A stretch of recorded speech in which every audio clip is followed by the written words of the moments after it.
जय माता जी दी। कैसे हो? सब बढ़िया। तुम दोस्तों आज बात करेंगे हम टैक्स पर। ठीक है। देखो, टैक्स एक ऐसी चीज़ है, इंसान देखो नौकरी करता है, जैसे सरकारी नौकरी वाला है। सरकारी नौकरी वाला नौकरी करता है तो महीने के अंत में उसे सैलरी मिलती है। ठीक है, तो गवर्नमेंट टैक्स काट के देती है। उसके बाद भी अगर वो फिर तो उसके पास वो पैसे है, टैक्स के बाद में जो बचते हैं वो तो उसके हुए ना, उस पर तो उसका पूर्ण अधिकार होगा। लेकिन नहीं, गवर्नमेंट को उसमें से भी उसको सोचना है।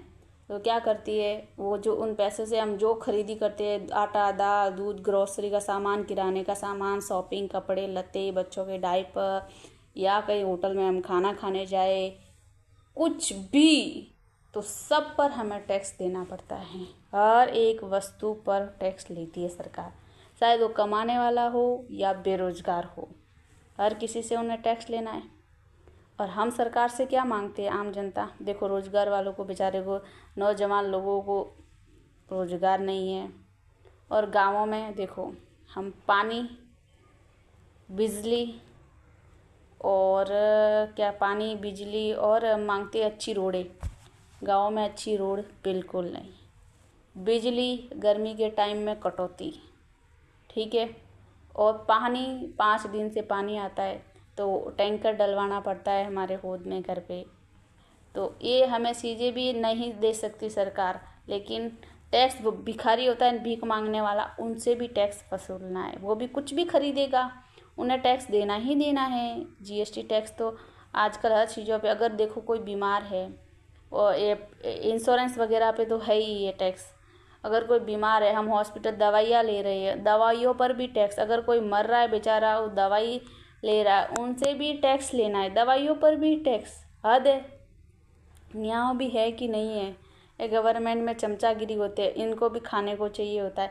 मंत्री संतरी होते हैं, इनको भी चाहिए होता है अपने घर के लिए आशियाने वगैरह सब अच्छे अच्छे बनवाने के लिए, अच्छी महंगी गाड़ियों में घूमने के लिए, अच्छे देश विदेशों में घूमने के लिए, ऐशो आराम के लिए। इनकी सारी इच्छाएं पूर्ति कहाँ से होती है? गरीबों का खून चूस के। गरीब बेचारा कितनी मेहनत मजदूरी करके वो महीने, एक दिन के 250-300 रुपये कमाता है, और उससे अगर कोई वस्तु खरीदता है तो भी जीएसटी। एटलीस्ट खाने पीने की वस्तु पर ये टैक्स नहीं होना चाहिए, ये तो गलत ही है। और जो पैसों वाले होते हैं, अमीर है, वो अमीर से अमीर बनते जा रहे हैं, और हम मिडिल क्लास और हम ईएमआई पे इन चीज़ों में फंसते जा रहे हैं। ये जीएसटी टैक्स, अब देखो हर चीज़ पर टैक्स, हर चीज़ पर टैक्स। आदमी करेगा तो क्या करेगा? वो सैलरी देता है टैक्स काट के, अब वो सैलरी से हम कुछ भी खरीदे, सब पर टैक्स, सब पर टैक्स। उसमें से भी उसको सब लेना है तो क्या करे बेचारा? भूखे मर जाए? किसी को कोई चिंता नहीं है। सब अपना अपना देख रहे हैं, सबको अपनी अपने घर भरने हैं। कोई नेता है ना, हम सोचते हैं हम गरीबों का, हम लोगों का सोचता है। कोई किसी का नहीं सोचता है। उनको बस वोट मिल गए, हम सिर्फ एक वोट बैंक है, उन्हें वोट मिल गए और वो हम बेचारे वहीं के वही, और वो अपने रास्ते निकल लेते हैं। सिर्फ 5 साल के बाद जैसे सुना आता है आ जाते हैं भीख मांगने के लिए, और हम लोगों को बहला फुसला के कुछ समय तक बिजली का बिल नहीं देते हैं। हम इसी में ही खुश हो जाते हैं और अपना अमूल्य वोट दे देते हैं। हमारे पास चारा भी नहीं होता है, हम क्या करें? हमें तो रोज़ कमाना है, रोज़ खाना है, हमें तो अपना स्ट्रगल ज़िंदगी भर करते रहना है। इन लोगों को क्या फ़र्क पड़ता है? तो ये जीएसटी में मेरे को बहुत तंग कर दे रहा था। कोई लेने का सोचते हैं, कार मोटरसाइकिल, उन पे भी, गाड़ियाँ खरीदे उन पे भी जीएसटी।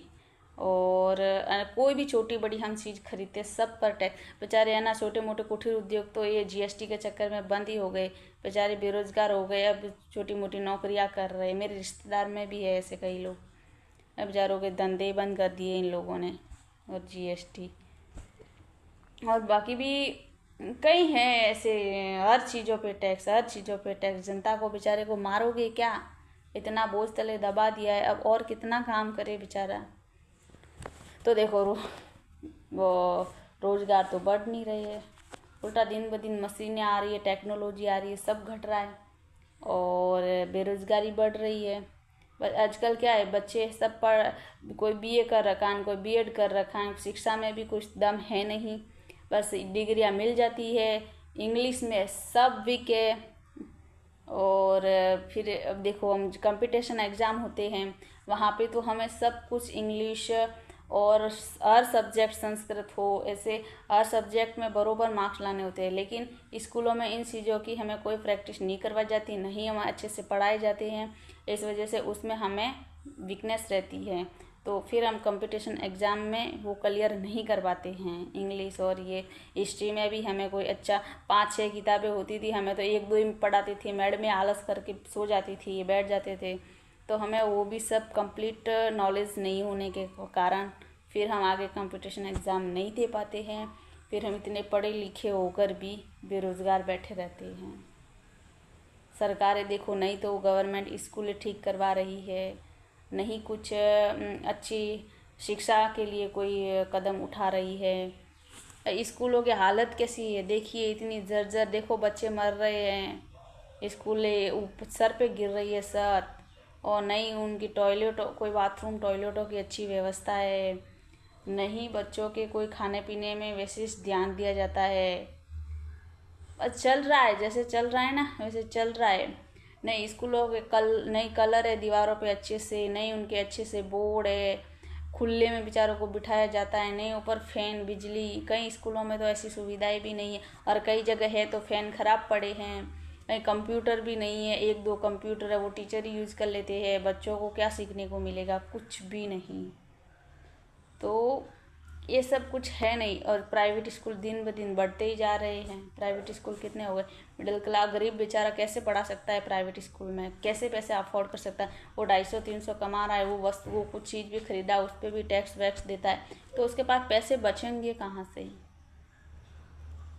गरीब गरीब बनता जा रहा है, अमीर अमीर बनता जा रहा है। इस देश पता नहीं क्या हो जाएगा ये। और नेता लोग कांग्रेस बीजेपी करते करते ही अपनी राजनीति चलाएंगे, हम लोग जाति धर्म के नाम पर पिसते रहेंगे, और हमें तो वही डेली रूटीन काम करना ही है। और ऐसे तो बात करने को बहुत लंबी बातें हैं, लेकिन अब कल और करेंगे।